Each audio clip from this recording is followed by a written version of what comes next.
I'm Bryan Raven. I'm the Managing Director of Light Ltd. We're a technical supply company for the live events industry, theatre, theme parks, conferences, corporate events. We employ about nearly 200 people based down in southwest London. We're sitting here in a hire warehouse, which is one of 3 warehouses we have here in Wimbledon. This is a pretty active warehouse. We're at the end of the day at the moment, so it's a little bit quieter than normal. But this is also a workplace where a lot of our apprentices work. Light have been employing apprentices for over 6 years now. We've had over 60 apprentices through the company. Virtually all of them get offered jobs at the end of their apprenticeship. Quite frankly, they're brilliant. It's the best way of us recruiting people at entry level. It means that we have time to bed them into the culture of the business. It's not an easy industry to join in terms of you can't really go to college to learn what we do here at Light. So it's something we have to do on-the-job training for. And as an apprentice, everyone's got that little bit more patience and there's a lot more structure to that training, which means by the end of the year to 18 months, they've been through the whole company, we've worked out what their strengths and their weaknesses are, and we've nearly always found a home for them at the end of their apprenticeship.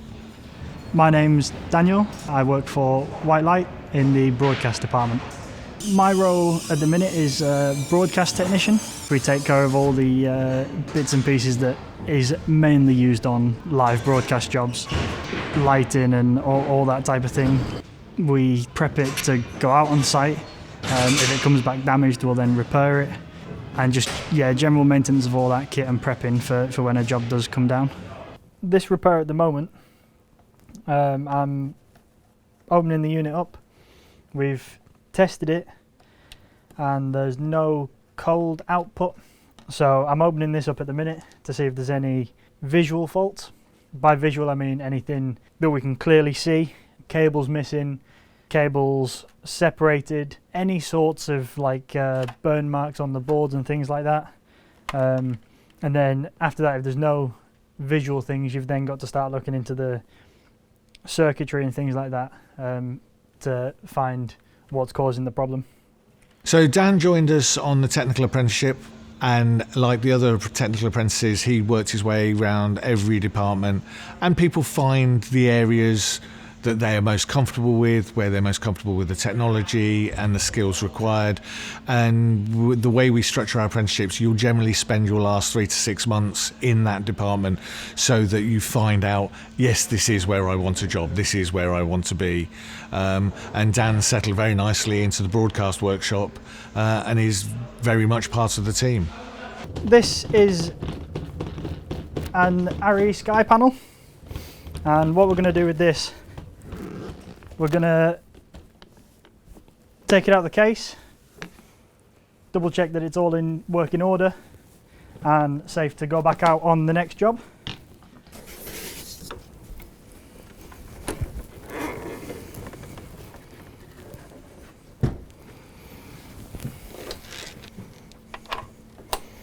So you always do visual inspection first, double check that all the casing's still good, double check that the panel on the front is good, check that the cable is all intact. If they've not been looked after brilliantly, whilst they've been out, there could be like nicks or chips in the cable. Per production, you can have hundreds of different units, different types of fixtures, all depending on what you're trying to achieve. The type of production it is, whether it's broadcast or theatre, a corporate event, the amount of fixtures you need for each of them will differ depending on all sorts of different factors. My skills since I started at Light have improved massively. When I started, there was like a basic knowledge of the odd bits and pieces of kit, and then when you come to Light, the training in all aspects, even just ways of fault finding on a unit, how you'd go about that, where you'd start, how you'd repair something. For me personally, I've got quite good at the repair aspect of things. Good afternoon. My name's Ellie. I'm a business support administrator and I work at Light. So a normal day for me would be a lot of answering the phones throughout the day to deal with inquiries I have to pass on. So booking accommodation and travel for mainly our installs guy and our tech service. I do a lot of work for the finance team as well, so I'll pass on sales invoices, approve requests. Previously I had, like retail jobs. I worked behind a bar. It didn't really fit for me. And then I did a couple of reception jobs, and there was something about that I liked, but there was never any progression. So I kind of wanted to create a career for myself, which is how I found this apprenticeship. And I feel like now I have a lot more options in, where I want to go, what I want to do. Ellie joined us on an office administration apprenticeship, which was the first time we employed a non-technical apprentice. It's been great. She's become an incredibly important part of the team. We've got a reasonably small administration structure here, and therefore she spends time working, helping out the marketing team, the finance team, basically just effectively almost running the office. And she's a great asset to the team. So when we have an inquiry for an event for, lighting or visual or sound, they'll initially probably call us first. So I'll take that call, I'll find out as much information as I can and pass it to a relevant account handler. Then they will pass it down to the team down here who can prep all the equipment, get it packed out. Ops team will put it on the trucks, and then trucks will take it and deliver it to the site where it needs to be. Especially within my job, obviously I'm answering the phone a lot, so I help out each department that way. If we've got an inquiry, I can pass it on to our customer sales team.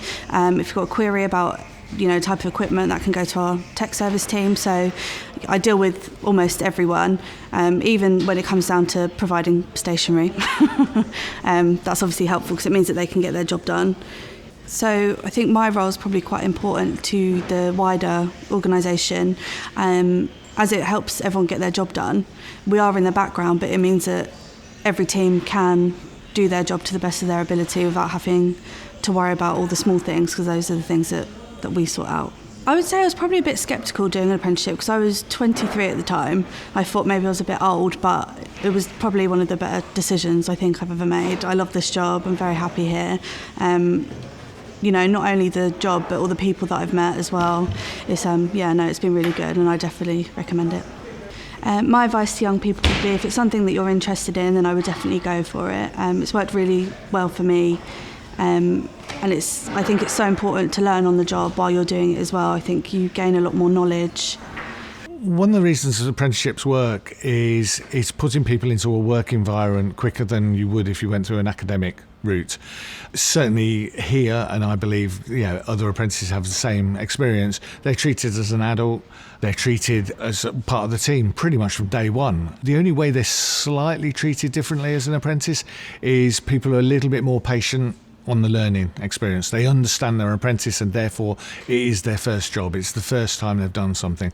So everyone's got that little bit more patience, and that's why I think they are so much more successful as staff members of the team when they finish their apprenticeship, because they've probably had a better education and induction into the company than someone else just joined in as a non-apprentice. And certainly recruiting entry-level staff through apprenticeships is absolutely our preferred option. The advice I'd give to anybody looking to get into the industry is to never stop building on the experience and knowledge that you've learnt. It's also an industry where you need to remember people's names, and because the likely chances is you will come across them on a different job, and it's always good to be familiar with different people within the industry. The advice that I would give myself when I was starting out is not to be too set on a certain path. So when I first got into the industry, like I say, I was always interested in theatre, but then throughout doing an apprenticeship you get to see so many different sides of the industry and the different roles within it. It's very likely that you will get different ideas throughout your apprenticeship after being shown all the different roles that are actually contained within one industry. So just be open to different roles and different ideas of what you want to do, because they may change. One of the advantages of doing an events-based apprenticeship is the life skills you learn. It's taking you into a creative and an events-type world. You learn how to work as a team, you learn how to hit a deadline, you learn how to work, being honest, to a budget. And even if you end up going into another world entirely, the life skills you learn working in a live events industry are huge. One of the interesting things about working for a company like White Light is the scale and size of productions that we are a part of, and it's good to see things like on TV or in newspapers, things like that you know you've played a very small part in, but just to see the scale of what's being achieved, it really is, you know, a really good part of the job, seeing the end result of what you've played a part in to make happen.